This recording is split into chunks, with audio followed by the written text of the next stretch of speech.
Is your time on social media intentional or accidental? My hope for you today is to learn how you can exercise more agency and how you spend your time on social media and have more intentional and satisfying experiences.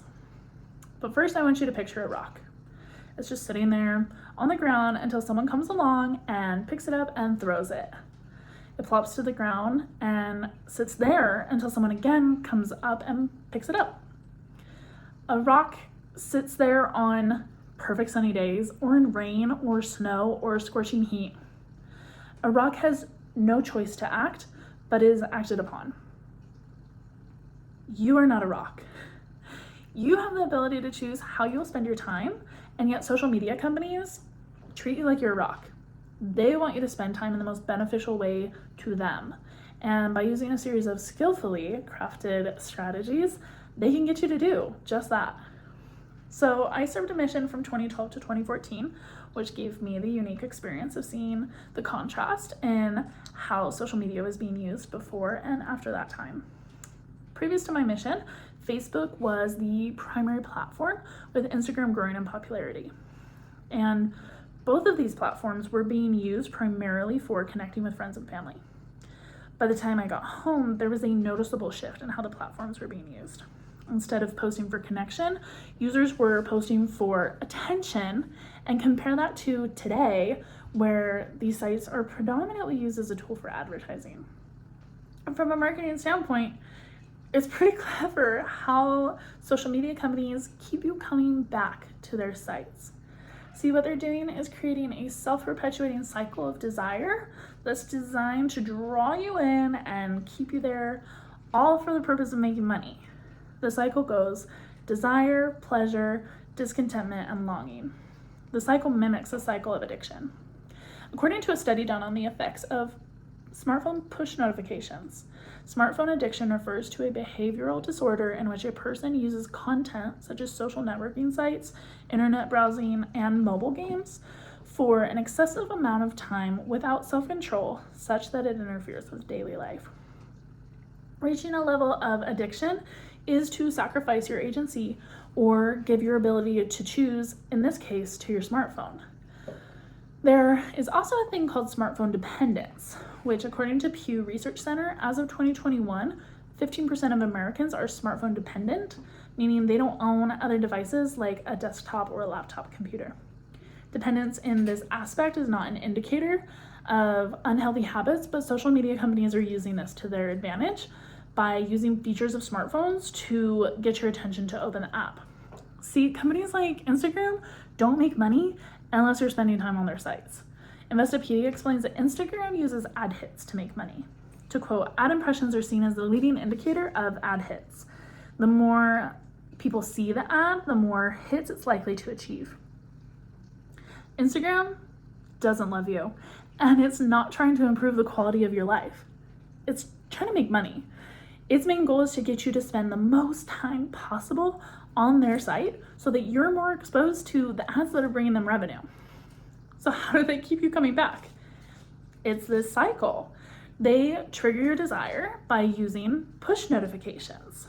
That study on the effect of push notifications showed that concentration streams were interrupted when the user heard or felt the notifications. So Facebook and Instagram will ding you with every like or comment or DM or post from whoever. And by sending you these constant reminders of what you're missing out on, social media companies demand your attention to open your app and start scrolling. From there, users activate their pleasure centers that keep them scrolling through targeted feeds of captivating photos and funny videos and cute animals, and some of which are from people that you know and love, but they're strategically sprinkled with just enough ads from companies and influencers that are pushing products that you just have to have. Eventually, reality sinks in, and feelings of discontentment begin to grow as you realize the things that you don't have or you can't attain, or what opportunities you're missing. Discontentment is going to lead to feelings of longing and loneliness and isolation. In a 2015 study of 414 university students and their smartphone use, they found that the biggest indicator of smartphone addiction is loneliness.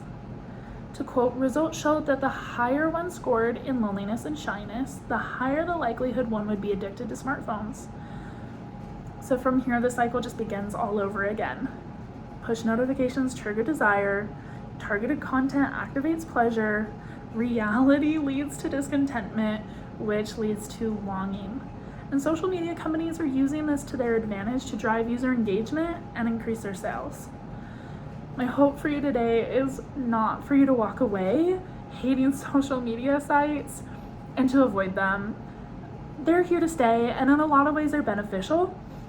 I just want to help you stop acting like a rock and exercise more agency over the time you're spending on social networks.